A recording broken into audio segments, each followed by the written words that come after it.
呢位石，原來怡保咧有一尊咧30幾尺嘅銀色錯佛啦。地點咧就位於怡保新東區茶室直行到尾篤仔直行嘅寶塔利物塔禪廟啊。聽呢度嘅人講咧，一尊30幾尺嘅銀色錯佛咧已經有20幾年嘅歷史嘅。有成20幾30年，應該有20年以上。雲頂有一尊，雲頂半山嗰度啊，清水岩嗰度啊，嗰尊我唔知點做啦。呢個我知。睇住佢做啊你。20幾年前我日日嚟㗎。哦。佢冇嘅，得一個師傅喺度咧，陣間入去喺度啊。佢嚟嗰陣時，我幫你講啦，乜嘢都冇三巴嚟嗰度，都係做咩犀利啫嘛。第二啲我唔知啦，因為全部和尚整嘅，95%先啦。泰國運過嚟啲和尚，我唔係你幫我喎。不過呢度我認為最好啊，你睇到乾淨企理嘛。乾淨企理啊！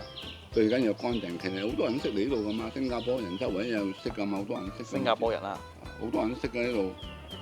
呢度爬嘅山咧係有樓梯㗎啦，階級咧都唔會好多嘅，但係有啲位咧就有啲斜啦，要小心啲。除咗一尊銀色錯佛之外咧，呢度仲有好多唔同嘅佛像啦。